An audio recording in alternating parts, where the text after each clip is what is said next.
What's up, everybody? Welcome back to the Bubby Podcast. This is the Bubby Podcast, Ep.2. Uh, I'm Zach. I'm here with my Bubs, Kelly. Your Bubby. Hey, yo. We're going to be, just doing it like last time, just talking about some random shit, giving you our thoughts, our opinions, because we know you value that shit, that golden shit. That golden shit. So what are we talking about today, Zach? We like gaming, we're gamers here. So we're obviously going to talk about some gaming. Yeah, drink up the Guinness. What's up with Guinness? You and Guinness, man. Dude, let me tell you, I've been on a Guinness kick lately. I don't know why, because everyone's like, yeah, Guinness, it's better in Ireland. Whatever. I don't know. I just feel like it's tasty. It's nice. Only like 130 calories or 120 calories, like 9 carbs. Not even crazy for it's like, per beer? for like being, for per beer. I mean, that's not low. That's not low, but I mean, it's not that high either. You drink it like a hazy IPA, it's like almost 300 calories, I wouldn't know. I don't really check the calories when I'm drinking the beers, to be honest. I don't really. Well, But I don't really fuck with the IPAs anymore lately. Lately, I'm just doing like lagers or blonde ales. And, just lighter beers. I like them light and crisp. Yeah, I just like the creaminess of a Guinness, man. It's just nice. That nitro, it just gets me real nice and creamy. You know how I like it creamy, dude. You like to get creamy. I do. I'm a creamy boy. Yeah, so I guess we'll kick it off with some gaming shit. I'll let you guys know what enough with the exposition. So lately, I don't know if you've heard of this. Have you heard of Ori? Ori and the Blind Forest? Yeah, the side scroller game, right? Yeah. So it's it falls what's under the Metroidvania genre, which I'm just now learning about. I mean, I'd heard about them before, but as I was playing Ori, I didn't realize like, oh yeah, this is a Metroidvania It plays game. into that category. Yeah, but I played the first one because there's two now. They released the sequel, I think, like last year or 2 years ago. But I played the first one with Alyssa, my wifey, and it was fucking awesome, dude. It was great. It was beautiful. It was fun. The art style is, it's really good. The soundtrack is good, and there was some interest. There's a really good story, a heartfelt, like warm story with some sadness in there, but overall it ends happily. Not to spoil anything for anybody that hasn't played that might play, but my sister, spoil it. Yeah, or spoil it. Spoiler warning. We'll start that now. Yeah. Oh yeah, spoiler warning. No. But I just recently started playing the sequel, Ori and the Will of Wisps, I think is what it's called. My sister bought it for me as like a gift. Shout out Jocelyn. Yeah, shout out to Jocelyn. She bought it for me like last year. I think it was either like a Christmas gift or like a birthday gift. I honestly don't remember right now. But I didn't touch it for like, up until recently, because I was like, damn, the first one was so good. Like I don't think they're gonna be able to make a sequel that will do just, that will live up to it. Yeah. But from what I've played so far, man, it has it's like a perfect sequel. Like they took everything from the first game and, kept it, added on to it, added some different things. They put a little bit more of like a focus on combat, which was already like when I was playing the first one, I was never thinking like, oh man, if the combat was just a little more fleshed out. Like it was still good, it was solid, but now they added it. They added some more deeper elements and there's more focus on it. And you just feel like a badass when you're going through, like picking up new abilities and like tying them in. Like you can chain combos together, and that combined with like the different movement abilities they have for like the platforming aspects, they tie into combat as well. So you can string together like hella nasty combos. It's freaking sick. And then, you know, the environment is just as cool. You know, the backgrounds and the environments, the level design is just gorgeous. But so I was looking into it. I was waiting for that butt too. I was like, this game's too good to not have a butt. You know what I'm saying? No, there's no buts, no complaints with Ori. But what I was gonna say is, it got me like, I'm looking up other games, you know, because I know when I beat Ori, I've been playing it with Alyssa, you know, and she likes it a lot, so I'm trying to find other games that are similar, and that's where I came across, you know, Metroidvania. So I start looking at all these Metroidvania games, and with the Steam summer sale going on right now, there's a bunch of them on Steam, dude. A bunch of Metroidvanias. That's sweet summer sale on Steam. Oh yeah. The way to keep me indoors. Dude, like almost all the Metroidvania games you can find on Steam are on sale right now, and they're hella cheap, you know, anywhere from like 50% off up to like 75. So I've been buying hell of them. Okay, so real quickly, before you keep moving on, because I don't want to forget this question I have. Yeah. Now walk me through, it's a side scroller game, right? Yeah. Walk me through what you're using to play as. So are you using a controller? Are you using mouse and keyboard? And also, like, when you're playing it with Alyssa, shout out Alyssa, are you guys taking turns between deaths or between levels? Or like, walk me through that whole process. Like, how is it going down? Yeah, we're playing on a Xbox 3, not 360. I think it's an Xbox One controller. And I've got the Bluetooth receiver in my PC, so you can connect to Bluetooth, you know? So we're living that wireless life. Hell yeah. Being all modern and shit. Hell yeah. When we played the first game, we kind of had a system down. We were like, oh yeah, every 3 deaths, you know, because you can die from enemies, or you can die when you're just, you know, platforming, when you're traversing the terrain and stuff. You know, there's all kinds of environmental shit that'll kill you too. Yeah. Since we played the second one, we've just been kind of going with the flow. Like we go longer stretches. She might play for like 20 minutes, 30 minutes. And then if she's struggling on a part, you know, like I'll take over and then I'll play for a little bit. But yeah, we haven't been as technical with the taking turns, but yeah, we get a good balance. That's cool. Okay, so with the Steam summer sale, what other games have you bought? Have you bought anything, or you just kind of window shopping? Yeah, I've been buying. Well, like I said, I've been buying a bunch of Metroidvanias. I've probably picked up some Metroidvanias, but I also picked up a couple roguelites or roguelikes, whatever the proper term is. Let me count here real quick. 1, 2, 3, 4, 5. 6, 7, 8, 9, 10, 11, 12, 13, 14. You bought 14 games? I've picked up like 14, but they've all been like, you know, they're cheap. They're cheap. Yeah, they're like, they're probably $3. A lot of them are like $2 or $3. Yeah. You get like 14 games for the price of like a AAA title, right?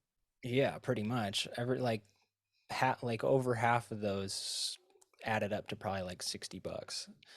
Yeah. But yeah, they're all Metroidvanias and roguelites. So they're all 2D or like side scrollers. Yeah. But yeah, I mean, I've been looking at other stuff, but you know, I'm having a bunch of fun with those. And you know me, when I get on to something, like I fucking delve into it real deep and stay on it for a while until I get burnt out and move on to something else. You get hooked.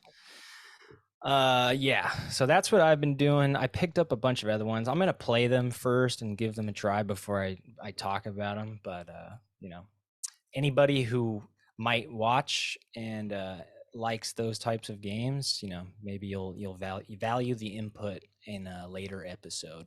Yeah, Bubby Squad. Hey, listen, we link our respected channels down the bottom. So like, comment, and subscribe if you want to see more content from the both of us. So Zach streams, I stream. We're not on a set schedule, but if you want to see more content from us and our respected channels, we both have our own YouTube channels, and then in this one we share. So you know, like, comment, subscribe on this channel. Go to our respected YouTube channels, like, comment, subscribe. We both got a few videos up where, you know, we're both new to the YouTube content game, dude. We're trying to fucking work for ourselves, bro. We're tired of working for faceless companies that don't give a fuck about us. We're hustling, man.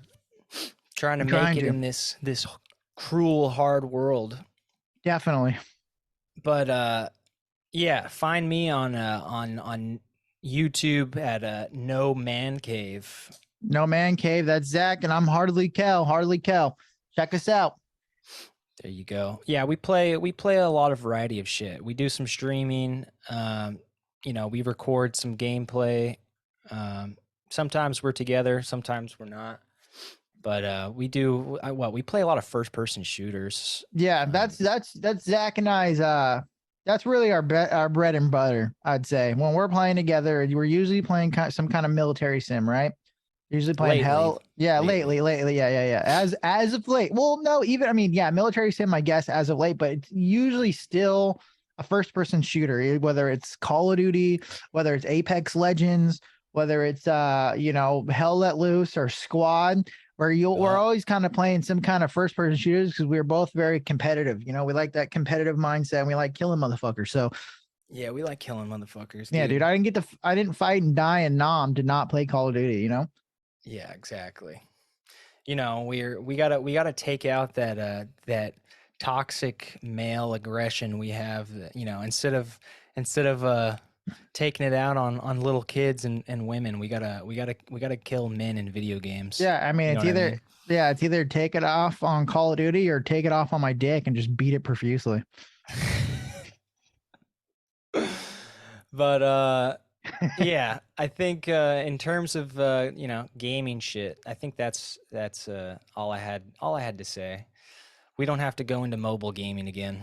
No, fuck no. We're not going into mobile gaming. That ship has already sailed. No, I mean, Let's yeah, I never haven't let's never talk about mobile gaming again on this unless something really cool podcast. pops up, unless something like really fucking like a defining like mobile game that defines the whole genre. But other than that, we'll move on. You know what I'm saying? Something really good or just something really awful that can't go uncritiqued. Well, yeah, we talked about that last week, right? We talked about something really, really awful which was the Diablo Immortal. Just to touch on it real quickly. I wanted to play it between when we recorded the last podcast and this one, but for those of you who don't know, I upload the podcast Wednesday night, Thursday night, no Wednesday night, yesterday. So this is the 30th. This is June 30th, and this is a Thursday. I uploaded the podcast to YouTube Wednesday night, which was the 29th, but we recorded when we recorded last Friday, which was like the 24th. So I was hoping to have the podcast out on Sunday, but I didn't get around to it till Wednesday. So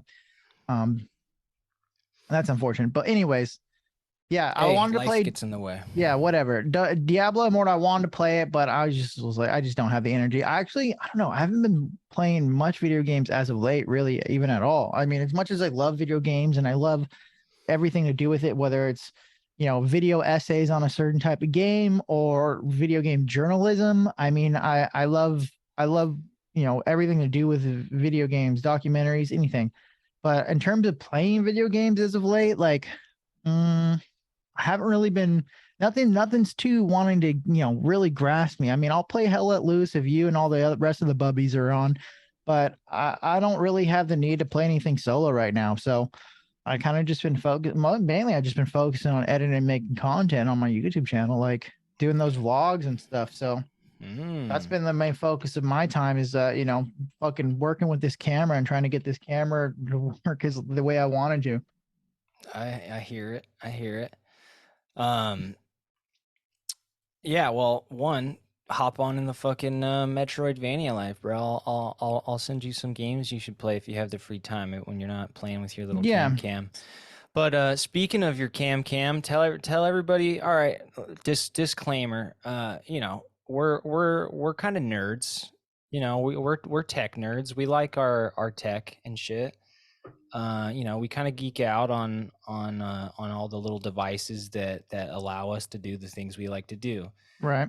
We've got the whole setups here for our, with our fancy microphones and our custom built PCs. At the end of the day, a lot of they're just tools for us to get the shit, done, that we want to do. But at the same time, we do a lot of research. We do a lot of comparing what pros and cons. Mm-hmm. There's not a perfect tool for every job, and there's not a perfect microphone. There's not a perfect camera or perfect computer part. But we like photography. We fuck with the taking photos and video.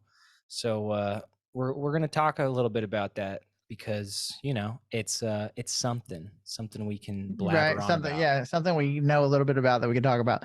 Yeah. I mean, recently, as of recently, I bought the Sony ZV-E10. Now, this camera is fucking awesome because it's like $700 with the kit lens. I think it's like 400 just for the body. I should have just bought the body, but I bought it with the kit lens. But then I quickly realized like, I do this thing where even though I do research, I still are and like am finding things out after I pick up the product. So, I'm doing research and then I figure out, well, okay, I'm going to record in 4K. I do my first vlog and I do my first vlog with like a little, almost like a selfie stick, right? It's a little, stick that you hold / tripod that Sony made. I keep wanting to call him Sony. They made like this tripod / stick that you can hold. It's like called their vlogger kit for people that vlog. The thing about that using that with the Sony ZV-10 is the Sony ZV-10 doesn't have any IBIS. And those for you that don't know what IBIS is, it's in-body stabilization, right? So when you're recording 4K and you're doing a vlog, you catch every single little, oh my God, dude, I thought I had like Parkinson's the way I was recording this 4K vlog for when Catherine and I went to the Legion of Honor Museum, our art exhibit. And, you just see every little shake and stutter. So I was like, okay, well, how do I solve this problem? Because if I got a nice wide angle lens, I can use the active steady shot that comes with the camera, which is a digital IBIS. But it crops in like crazy. So say if I'm shooting, I'm already shooting on a crop sensor, right? Because it's like a 1.5 crop sensor it's an APS-C camera. So I'm shooting at 10 millimeter. If I use the active steady shot that comes on the camera, it punches into like 16 and it gets in really close, which is, I guess it can be useful in some aspects, but it's not what I'm looking for, and it's not even that great of a stabilization either. It can't be 16. That's way too high. It goes from 10 to 16. I swear to God, it does. Well, what I would say is I thought that device you were talking about, I thought that was a gimbal. It looks like it's like a gimbal / tripod, right? Yes. So, okay. That's what I got to correct the problem that I was having. Oh, okay. So I first got the Sony ZV-E10 with the little vlogger cable. It comes with like a SD card and it comes with that stick. Yeah. And that stick is like Bluetooth compatible. There's buttons on it where I can use the zoom in on the stick and use it to, whatever. And, but I got the gimbal because that was my answer, or that was a solution to my problem that I was having, because I didn't want to crop in and I didn't want to crop in and I just wanted to get a steady, smooth shot. So I got the gimbal and now I did my next vlog with the gimbal and it was way smoother. So from my first vlog to my second vlog, there's like, you can already see an improvement in my fucking video skills. But even at the time, my video skills, my skills of doing video. And but I didn't know how to fully use the gimbal. Mm-hmm. You got to balance it properly. Yeah, well, I did that, but I didn't like fully understand how gimbals work and all the 3 axes. And so the video's all right. It's an all right vlog. It's fun. It was cool. But now I took like all of my Sunday out to learn how to use it. And now you're a master, right? Yeah, gimbal dude. Master. Yeah. Scorsese level. Okay.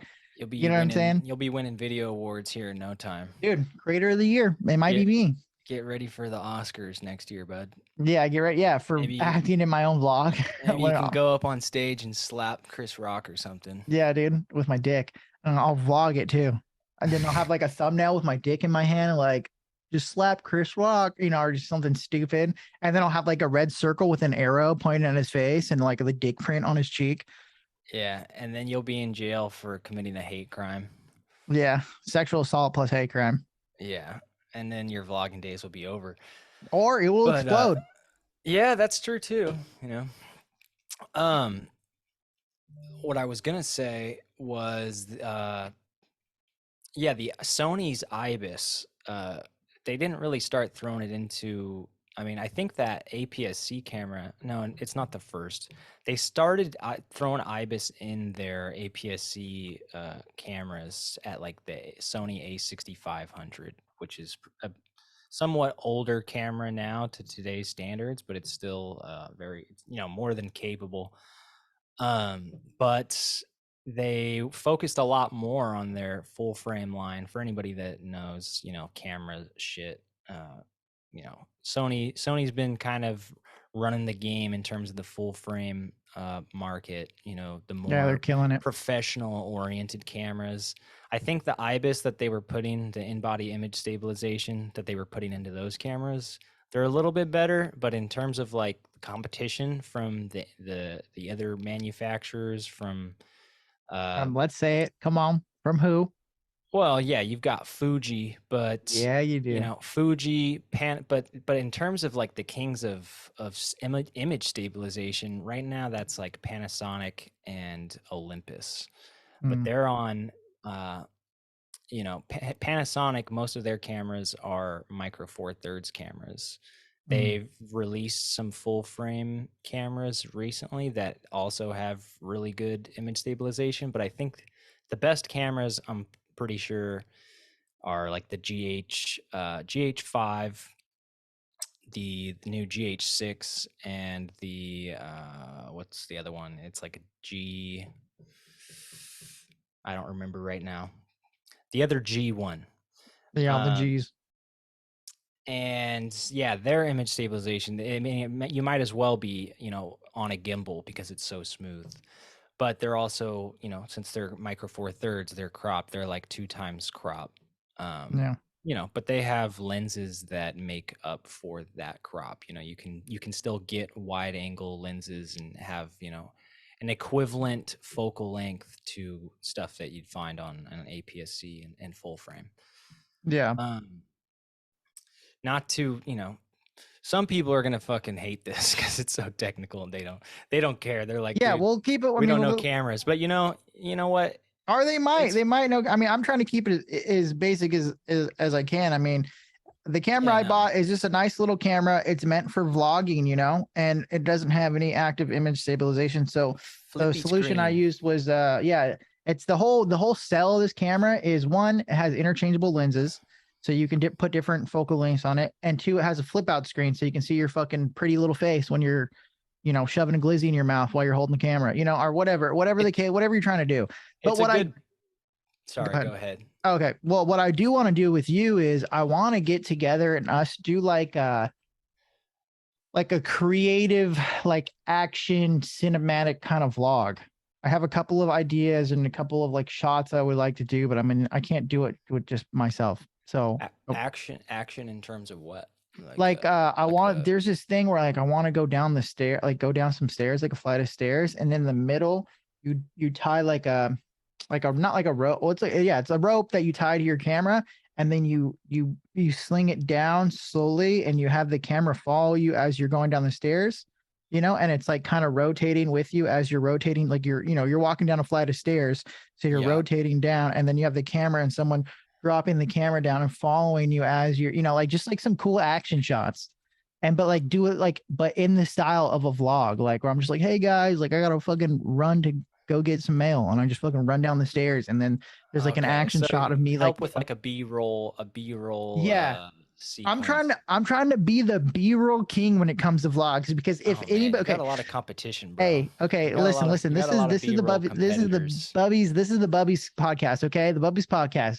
And you got to follow us at NoManCave, and you got to follow us at HardlyKell. And all my fucking vlogs, dude. Shameless plugs. My fucking vlogs, dude.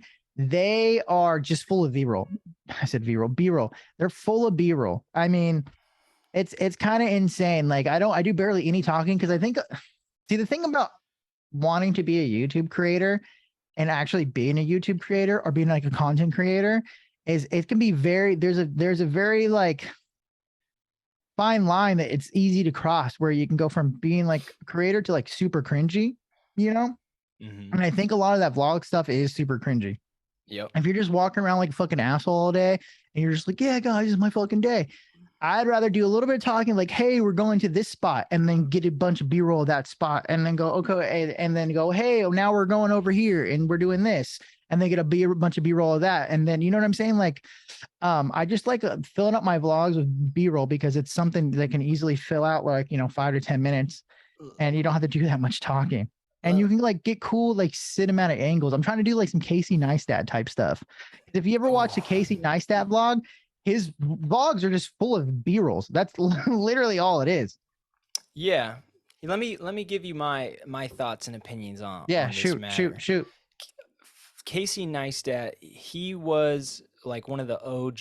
I don't know if he was one of the OG vloggers, but he was definitely like the first big blogger. He was one of the guys that made vlogging like he was YouTube's golden boy. And yeah, I mean, his stuff was entertaining. Like, I remember not even knowing who he was or what the hell he's doing, but his stuff was like captivating. It held your attention, and he's on these boards riding through. I think he was in New York, maybe he was in LA. Yeah. So it was entertaining. But after, since I got into photography and videography, and I've started following all these different YouTube channels that are doing camera reviews, and a lot of the creators in that space, a lot of them did vlogging, a lot of them did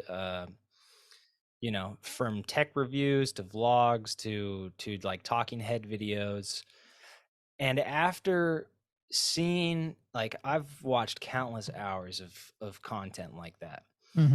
And what I will say is the B-roll has a time and place, but I think the biggest thing now, if you want to succeed with vlogging, or if like a big portion of your channel is going to be vlogs, you have to make sure the story, like, you have to have like some type of story to tell.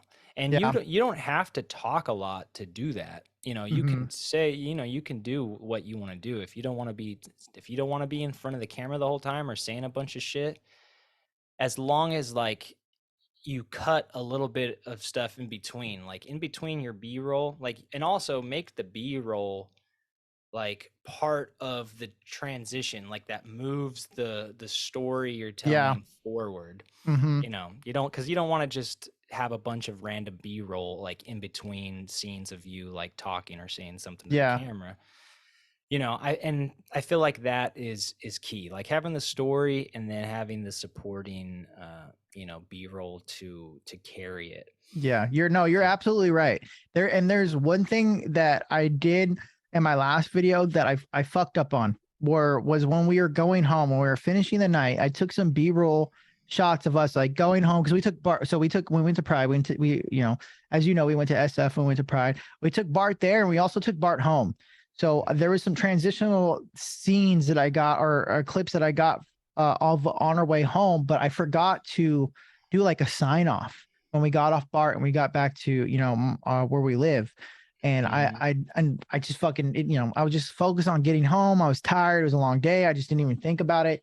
But when I got into the editing, to the editing room, as I'll say, which is right here where I'm recording, and I was like, fuck, well, how am I going to finish this story off? Like, we had this fun day. We did all these fun things in SF, but I didn't do like a sign off, and I didn't want to like do a quick sign off now and like cut that in, because after you get back to the house. Yeah, I didn't want to do that. So I kind of just ended it with like a little post like credit, like thank you scene, or like a little like a credit, like a little, hey, thanks for watching. But yeah, the thing, you're absolutely right with having to tell a story. You need a beginning, a middle, and an end, right? You need conflict and resolution. And I try to do that when I'm editing. Have epic, like if you're at Pride, you better be getting like epic shots, like up close. the whole shebang. No, getting up close, and documenting like the big stuff happening, stuff that's like compelling, and that's why I feel like if you're doing that, you have to it has to be high quality. So Yeah. if you're filming in higher resolution, you got to have, I don't want to say you got to have, but it's easier to make cinematic looking things when you've got lenses that allow you to get shallow depth of field. So you got to have your ND filters and not be afraid to like get up in people's faces. There's going to be I didn't go, but I imagine there was a lot of crazy shit happening there. So I Yeah, it mean, was pretty with packed. vlogs like that, when you're filming like or documenting like once a year like events when there's huge crowds, maybe it's easier to get away without having like a huge story. That's what I'm trying to do with the vlogs is I'm trying to only like do like events and things. Like I'm not trying to like, yo, this is my day and I'm just doing like this is a normal day. I'm going to the grocery store. You know what I'm saying? Like I want to go somewhere, do something, and within that time, kind of tell a story, show how we're getting there and show what we're doing when we're there, and then showing how we get home, just like it's I mean, I'm new to this, right? So it's like selling like super simple. I'm trying to do super simple things. Yeah, And I feel like, the nice thing is though, you can see clearly from the first video I uploaded to my second video, which is the private video, that I've already I think that you can see that there's improvements with the editing. Yeah, with the way I edited, the way I shot it, the way, I kept it, learned how to use a gimbal and kept the, shots a little bit more steady. I use slow motion shots. So, I mean, you can already see that there is like, there's improvement there. All right, we're back. And we're also back on Zoom. After all the shit we talked about last week and all the shit we were giving Zoom and how it almost tied in perfectly with like the paywalls we were talking about and corporate greed, we found out we had to pay for Zoom. Now, I didn't know you had to pay for Zoom. I guess I'm kind of late to the game on that kind of knowledge. Mostly through the pandemic, I've worked in an office. I don't have the luxury, or I don't get the luxury from working from home like the rest of the world. So I didn't know you had to pay for Zoom. I just thought it was like a free fucking thing that you could use, and it would, I thought it was all hunky dory. Everything can't be free, Kelly. I know, and it fucking blows. Some things in life, nothing's free actually. When you get down to it, there really ain't anything that is free. No, it's unfortunate. But that's all right, it's all right. Zoom, the quality's not too bad. We thought it was gonna look a lot worse based off of what we see on our screens. It looks kind of blurry and pixelated. But when we uploaded the podcast to YouTube, we were both kind of surprised, I think. Yeah. No, it didn't look as bad as I thought it was gonna be. Okay. Based off of, let's see, where'd we leave off? Vlogging and storytelling and B-roll. I'll gladly help you out with that shot. I don't know if we're gonna be able to get it with a with a rope. I've seen people do it on YouTube with a rope. It's not like just like a rope. It's like one of those tension cords that you can get from like REI. Like when you hook it up to a carabiner, it's like one of those little tiny ropes that like really, and then but if you're going down in a circle and the camera has to like, one, I'm not going to have a way to like track it to know that I'm actually on you, and two, to be able to control, like, depending on how tall this staircase is that we're talking about, if I'm all the way at the top holding the rope and I'm trying to twist the rope to turn you don't have to twist the rope to turn the camera. You can remote access to the gimbal via your phone to get like that. Oh, so it'd still be on a gimbal, and then the gimbal itself is turning. Okay. Yeah, so you attach it to the bottom of the gimbal, and then you just sling it down with the gimbal, and then you can remote like through your phone through Bluetooth. You can just have it. This sounds like a paid gig, so I'm in. Yeah, you'll be paid in French. You'll be paid in Bubby dollars. All right. Yeah, you'll be paid in Bub dollars or Bub coins. Yeah, Bub coin. Yeah, Bub coin. Hey, what's up, Bub coin to the moon? Yeah, to the moon. Don't All forget right. to check our NFTs. Yeah, dude, fuck that shit. Perfect time to get started, right? In the crypto market, when everything's fucking crashing. Yeah, fuck that, dude. I don't know anything about that type of shit, so I just stick to the good old fashioned dollar. A side note, or real quick on the crypto. So, our daughter's birthday's coming up, and you probably saw it. I don't know if you saw it. We created like an Evite thing, to create like a registry. Yeah, I also got that message. Okay, yeah, good. But just so anybody knows, if you have kids and you're building a registry, be it for like the shower or for a birthday or whatever, if you use Evite to make the registry, you can add a bunch of people to it, and send them messages and, add a bunch of things that you want. But when you create one through Evite, they also add in, like, I don't know what they did exactly, but there's basically an option that they automatically provide to purchase Bitcoin for the registry. So we didn't know that until a few days after, and we had some people hitting us up, and they're like, "Do you guys actually want Bitcoin?" And we're like, "What the hell are you talking about?" But yeah, so be advised, if you make a registry through Evite, anybody that's invited to it will have the ability to purchase Bitcoin for you. Yeah, when I first read your message, I didn't understand what the fuck you were talking about. I mean, I just thought like the website was trying to scam people, which it does sound like that's what it's trying to do. But yeah, that's weird. Because when I initially like bought Brielle something on the child that shall be nameless, I bought her something for the registry, off the registry, and but I didn't get any messages to buy Bitcoin for you guys, which would have been crazy because I was like, no fucking way, you're gonna get these fucking rain boots. You're not gonna get no fucking Bitcoins from me. Yeah, I don't know if it was a message to purchase it, but it's like if you click on, because you purchase something right away, you like right as soon as we put the registry up, you got one of the items off. But I guess if you're looking at the registry, there's another area that is like buy Bitcoin for so and so. But yeah, I was so drunk when you said that registry out too. That's why I bought something instantly too.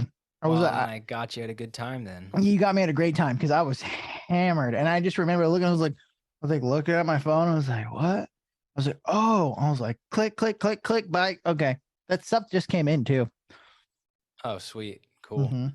Well, I will see you there. Maybe you can help us set up. Yeah.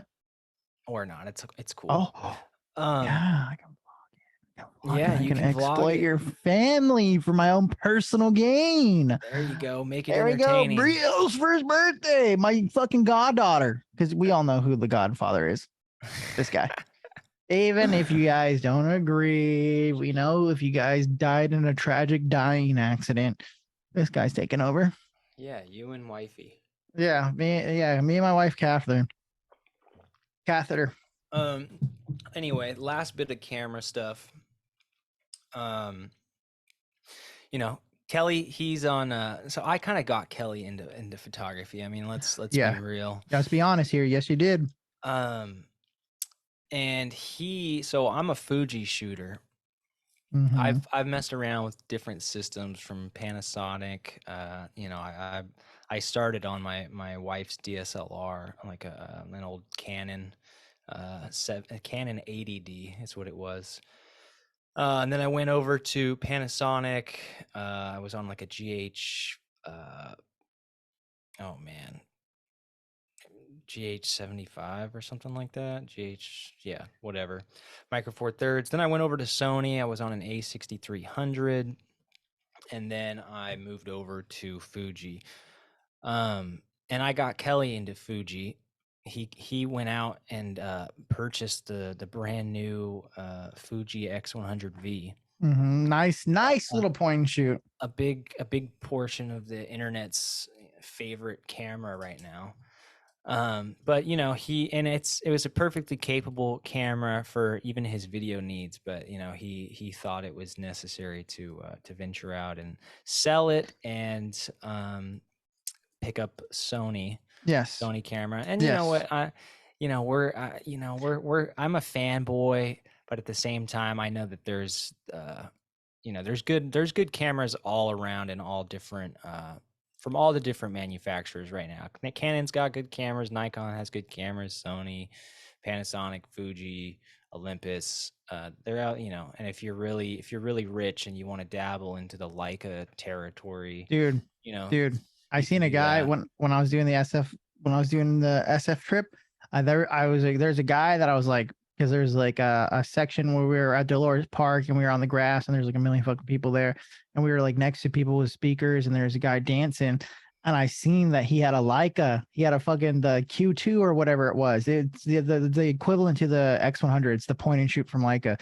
Yeah, yeah. But it was funny. He put electrical tape over the Leica like logo because he Yeah, doesn't hated want the to. red Leica logo. He's like, I just fucking suck. I honestly thought about robbing him. I kind of wanted his camera. I was like, dude, I could just punch this nerd in the face and run off Well, and leave the I was group of gonna people I'm say with. a lot of people cover up that red badge at events like that because they don't want to draw too much attention to themselves. Yeah, A I lot of people, a spotted lot it everyone knows immediately. what Leicas look like, and they're premiumly built cameras. They look really stylish, and they're just really well made. And I told him, I I was don't like, know if hey, they're the price. I don't know if they're really worth it. I don't want to get. I've never owned one. I don't want to get into it. I've held one before.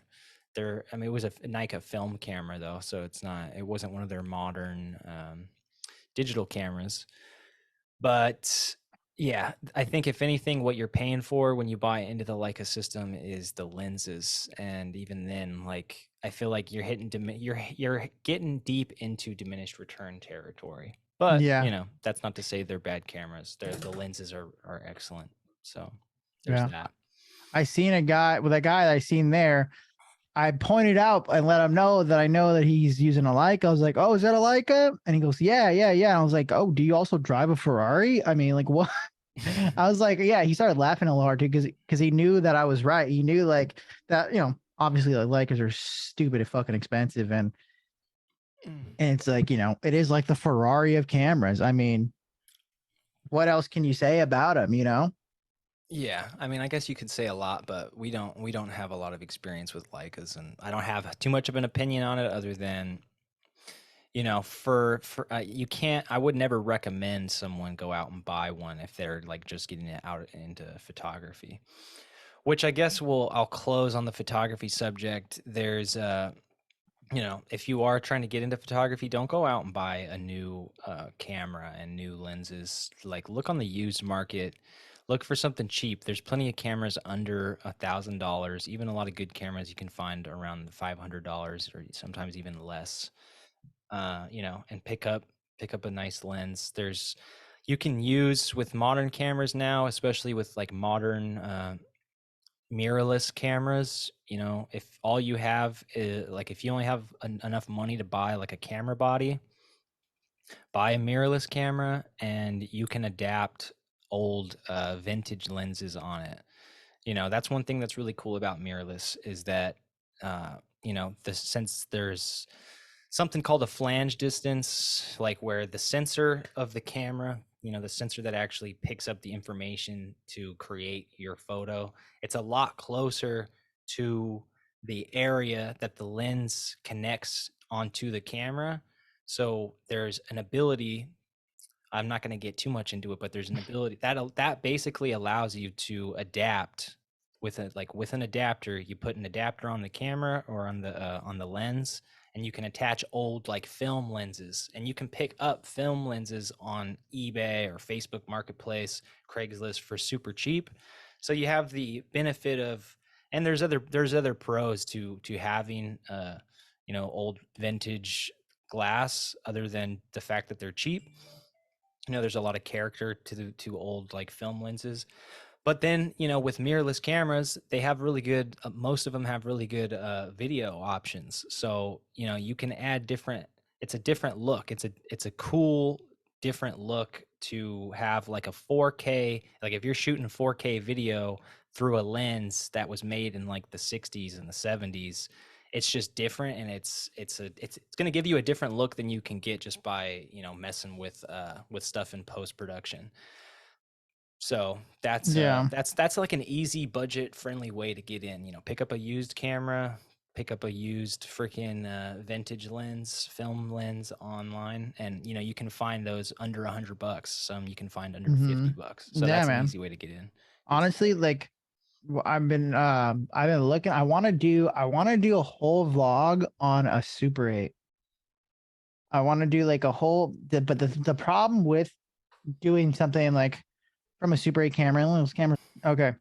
One, they're super old. They're like 50 years old. 2, it's film. 3, to like get it on the internet, you have to have someone process it, and then you have to someone like do a digital version of it. So doing a Super 8 vlog is actually really expensive. It's like $500 just to do a fucking video that's maybe going to be like 6 to 10 minutes. But someday when I start making money from YouTube, if I ever do make money from YouTube, if I keep going with it, like I plan to keep going with it, hopefully I can do like a super sick SF, like Super 8 vlog. Kodak is actually making a digital Super 8, which sounds nuts. It's a digital Super 8. It has a flip out screen that's digital, but it takes film. Interesting. Yeah, right? It sounds fucking nuts.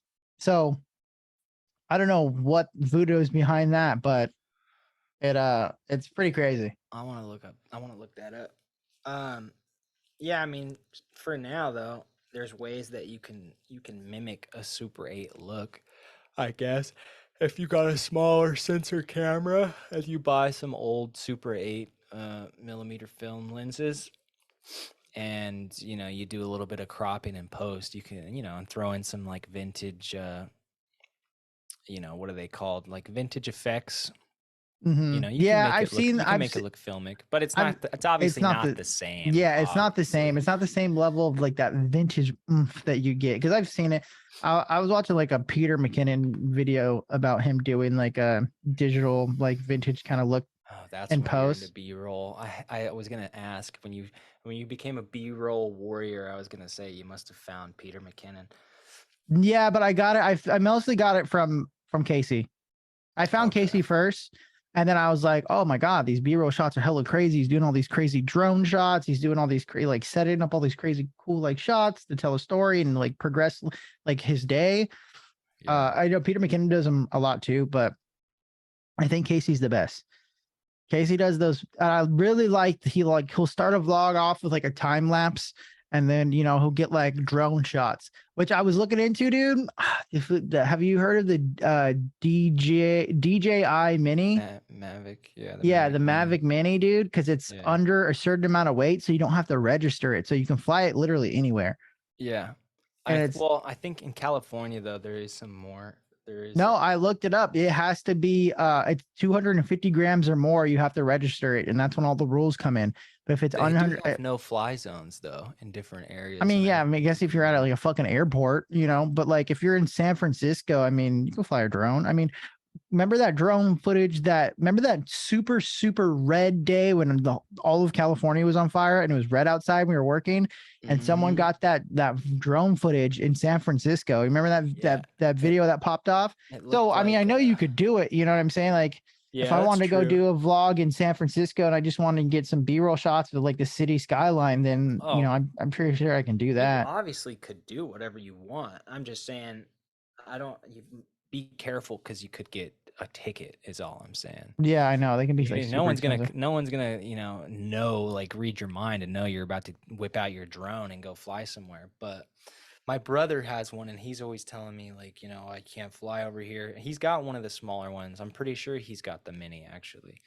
But because that's the whole pitch and like sell the Mini. It's like a way, and it says it on the camera. It says it's 249 grams.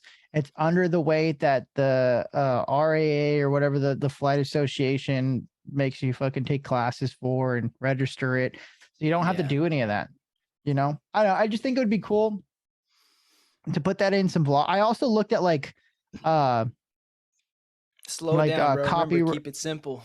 Yeah. Well, I also looked at like copyright free drone footage, like to see if I can just throw that in a video, like get a copyright free drone footage of like San Francisco. and just like throw that into, I mean, because if you throw it in a vlog, who the fuck's gonna know if that's your footage or not, you know? As long as it's copyright free and I'm not gonna get a strike from it, does it really fucking matter, you know? No, that's true. So yeah, I've looked at, you know, I have options because, you know, I don't want to spend all this money on a drone and then find out I can't fucking fly it, you know? Yeah, do the research beforehand and save some money up. Don't just go. You just bought a bunch of stuff, so yeah. Yeah, but drones are cool, no doubt. You can get some interesting shots, different stuff. Before we end this, yeah, let's spice it up a little bit. Okay. What are your thoughts on Roe v. Wade? I don't want to talk. I don't know. We're not doing it. We're not doing that. We're not doing that. We're not doing it. All right. If you're not going to say anything, this is what I'll say. Look, I'm not going to get into my opinions. I'll say this. I'm pro-abortion. I am. I just don't like talking about politics. I don't care to talk about politics. And if we cultivate some kind of audience, I don't want to divide our audience with whoever's on the right or the left or in the middle. I don't give a fuck. Yeah. So I'll say that as a disclaimer. That's what we should do. We shouldn't talk about politics because it just all it does is just divide your community, and who gives a fuck about what our politics are? That's the biggest problem with about politics. And when we do, if and when we do talk about politics, or not, what I want to make sure is that that's the thing, is it's super divisive, right? But we don't care. We have friends who have all kinds of different beliefs who we fall that, and that's fine. I also just don't follow politics enough to fucking. Yeah, I know. Yeah, This is all I was going to say. This is all I was going to say. Before, and we've always remained friends. And even though we got annoyed at each other with our different political views, but I just don't know enough about politics, and I don't follow politics enough to have like an informed opinion about it. Yeah, that's okay. But you follow politics way more than I do, and I'm not saying you're a political nut, but you follow politics like how I follow the video game industry. It's something you obviously pay attention to. It's something you. Maybe a little more. Yeah, you definitely follow politics way more than I do. I'm not saying you're all your life is consumed by politics and all these people, but like you obviously search for it and I don't. You know what I'm saying? Sure.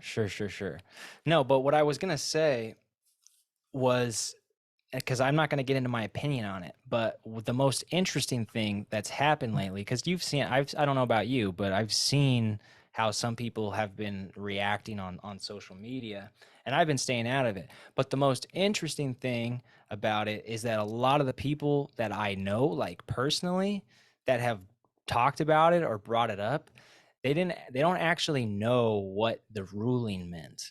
So I've the only conversations I have been having with people hasn't really been getting into the opinions and what I think about it, but it's been more so clarifying what the ruling actually was. Because everyone thinks that, now abortion is outlawed throughout the country. Oh yeah, it's not. It's so not. Many people think that's what's going on. I know. I obviously I didn't follow Roe v. I didn't follow it that closely, but I know well enough to know it's not banned throughout the country. We live in California, so if you live here in California and you're upset by Roe v. Wade, it's understandable.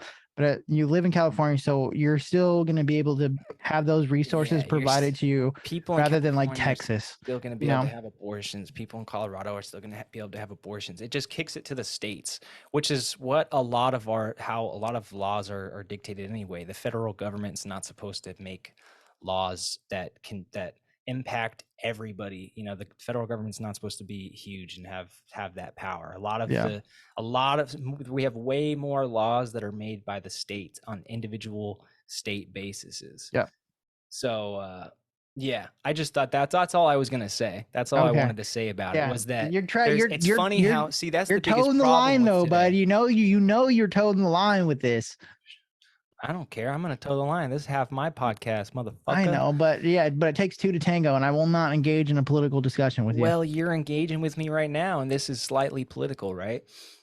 So that leads me to my next point, which is that just goes to show you the huge problem with today and social media and how emotional people get over things, because they'll have huge emotional reactions based off of things they don't fully understand or things they haven't fully looked into yet, so there's all this like discourse and with any major news, whether it's political or not, there's always a level of misconception, right? There's people that hear something that might be false or hear some kind of just hearsay, and they don't, or they see a headline, or they see a thumbnail, or they see whatever they see, and there's always some kind of level of misconception, especially if you're not following it closely. You just hear it a lot in the news. You're like, oh yeah, I know, I know something about that, but I don't really know what it is. And and since people get riled up so easily, people will, either get pissed off or look more into it.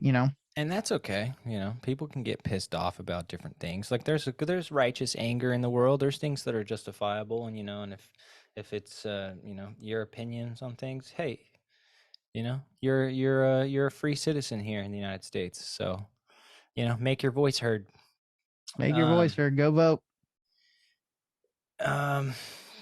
Yeah, I thought I'd sneak that in there at the end. Yeah, I know you catch you off guard. It's fine. All right, this was the Bubby Podcast with Zach and Kelly. Be sure to like and subscribe the video if you like what we're doing here. Comment. Check out our personal channels. Find me at the NoManCave. Find Kelly at. You go for it, bro. I don't fucking remember. Yeah, find me at HardlyKell, man. Subscribe to NoManCave and HardlyKell. Like, comment, subscribe, do all that stuff. Come on, fam. Let's go, Bubby Squad. Let's fucking, let's make this podcast rise to the ranks because we need some views. I want to know people are listening. And I know our families are listening, and that's great. I fucking love our families for supporting us. But I'm hoping some other people check us out as well, because we're trying to fucking do this for a living. We're a grassroots operation here, man. We're two lower middle class average Joes, two cis white males that are just trying to make it in life. We're just trying to make it in the world, man. We're trying to make it some cisgenders. You help us grow because you got all these people, you got all these huge influencers, these big celebrities that are starting podcasts, these people that already have millions of views. I feel like we're a little more unique. We're a little different than your average. Yeah, look, we're a little bit more grounded, man. We haven't sold out yet, so get in while we're still at this level, because once we sell out, we're going to become so detached from reality. It's going to be insane. So subscribe to us now, like the video now, comment now, get engaged with us now while we're still normal people. Because once I start getting those sponsorship deals, my mind is going to explode. Okay, so get us now while we're just normal people. Grounded. I'm going to make sure the fame doesn't get to his head. But we got 19 views on last podcast, and the fame's already getting in my head. This is what I will say: if our podcast does grow and we start making money, that a lot of that money is going to be going right back into the podcast. Yes, you never spend your first dollar on some bullshit. You reinvest that into the operation. Yep. So anyway, this was the Bubby Podcast. We're signing out. All right, later, guys.